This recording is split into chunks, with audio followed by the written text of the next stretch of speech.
Hello, Judy here from Thistledew Creations.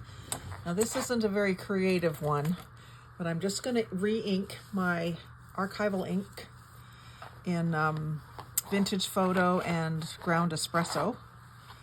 And so for anyone who was curious about how it's done, I am not an expert, but I've watched a couple videos and I've done it a couple of times.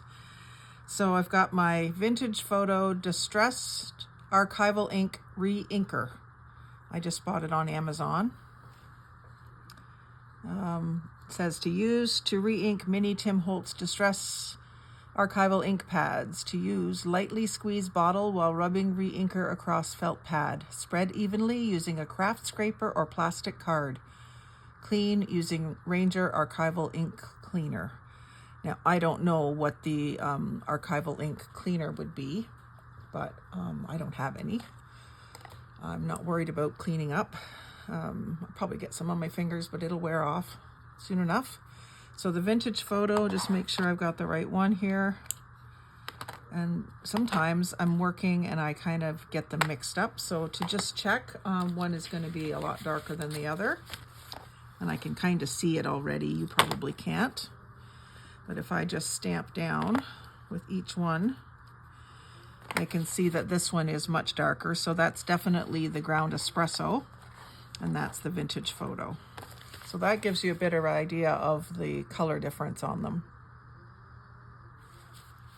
So I'm just going to go ahead and work on top of this page, just in case I do get any on my laminate here. I've got some ink from this morning that I got to clean up. It's more of a water-based ink. This is just archival ink, so it's supposed to not come off when it's exposed to water, so I just want to be a little more careful.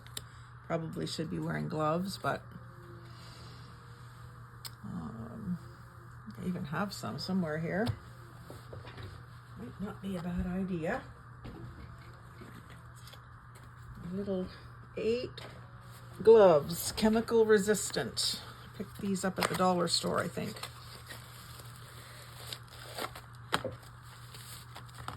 I use the archival ink all the time and get it on my fingernails. It comes off pretty easily. But I know from re-inking my printer inks from time to time, it can be quite messy. So let's just go ahead and glove up.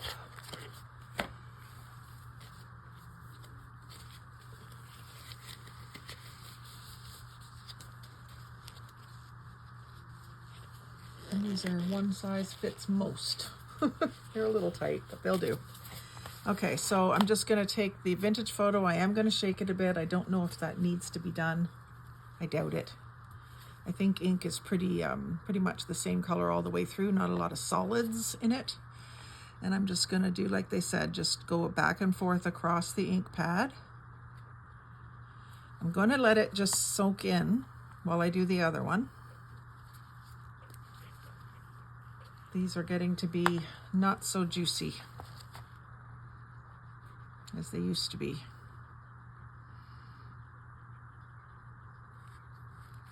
Do around the edge, even though I don't take a lot of ink from the edges.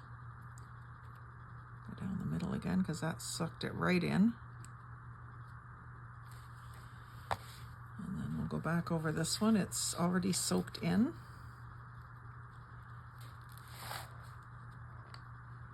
Just go in the other direction this time. Not for any particular reason, it doesn't say to.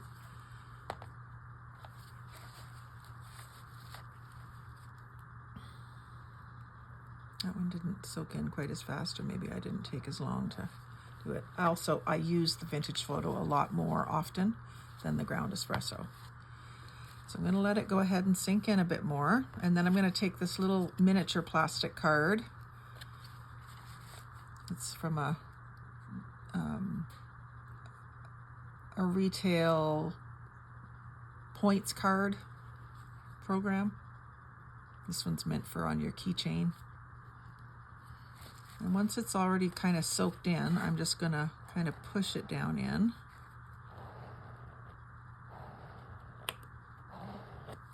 And see, not much is coming off on the card. And I just want to see how that does. That does pretty good. I might give it a little more though. It's not exactly juicy still. So that was the vintage photo. I'll go this way again. And then I'm going to do this one. I'm going to use a different card for it. This one's almost completely absorbed in. I'm going to give it some help.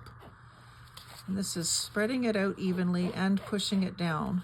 So these are basically some sort of a fiber. It's not sponge. It's some sort of a fiber. And then there's a thin layer of like a mesh over top of that fiber that keeps the ink down. And then when you press into it, it releases some of the ink. So there you can really see the difference between the two. And that one I think has enough now for what I use it for.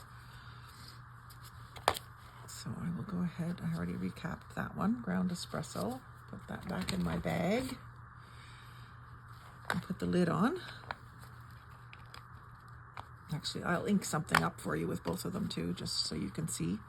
And I think I am going to add a little bit more of the vintage photo. I use this one almost all the time. I still don't have a large one of either of these colors, and that would be something that would definitely be on my Amazon wish list if I participated in those swaps. I tend not to, just because I would rather swap things that are free for me to give. Even though I would get back a similar value to what I'm giving, I'm just trying to, when I do a swap, share what I have, and hopefully at the same time grant someone's wish or fulfill someone's need for a item. So I think I'm going to call that enough. Doesn't have to be a long, lengthy process. I do want to grab just a little bit of my napkin liner here. You can still see the pattern on this one. I don't know if you can see that. It's like a Christmas wreath. This is the second layer. Actually, it still has a bit of the wood grain showing too. This is the inner layers from a napkin that I disrobed for a swap. Okay, so those I'm going to put in my inking little bag that I keep this stuff in a bag so that I can seal it up, for one thing, from the air. And if I do take it with me, it's all contained, just a little Ziploc baggie. And then also, if I take it with me and it's in my little suitcase that I keep my traveling tools in, if anything does leak out, it's contained within this bag. Sort of like if you're traveling and you've got your shampoos and stuff, you try to put them in a container, in a bag or something, that if they leak, they're not going to make a mess in your suitcase. Okay, so let's see what we can ink up for you. I've got some just cardstock here that's kind of roughly cut to size. I don't usually leave my edges quite this rough, but I think I'm going to go ahead and ink it with the rough edges just to see how it looks.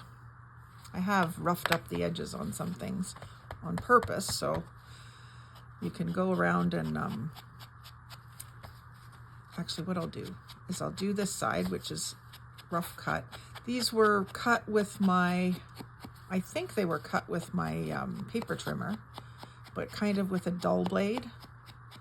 So now that this is inked, it's given me a lot more color than it was even just this morning on a project that I did.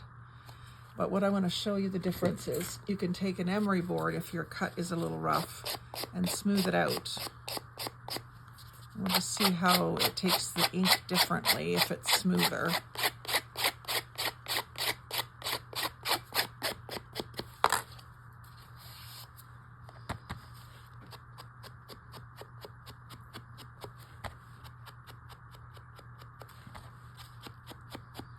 Still looking pretty similar. You're getting a little bit more on the outside edge because it's kind of furry, fuzzy. So it's holding more ink.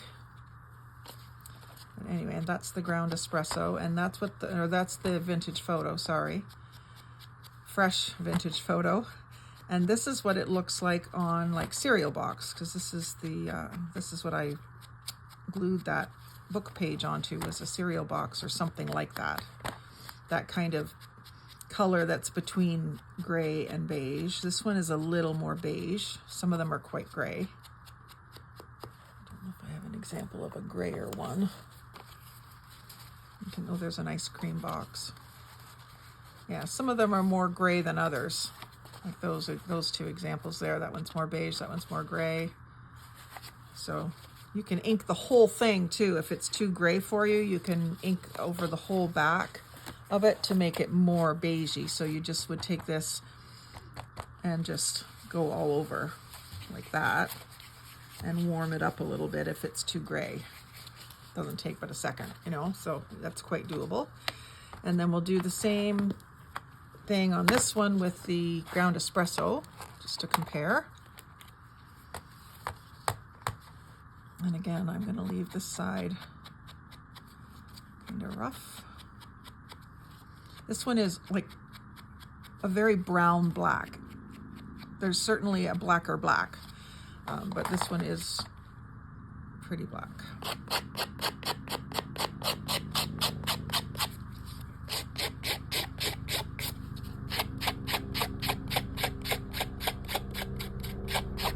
I also have little minis, the little tiny 1 by 1 inch ones.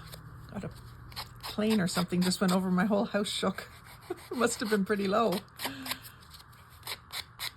You're not that far from Trenton Air Force Base, like maybe an hour away. So we must have been getting lower to land or something. I think he was heading towards it, not away from it. So there we go. And if you hold it a little more flatter on the edge, you can shade further in on the page, like so. And again, if you want to, actually I will ink around the back, the edge at the back as well.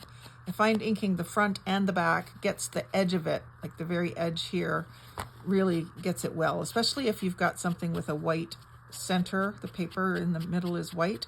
It's going to cover that and darken it up and make it look old and blend in better.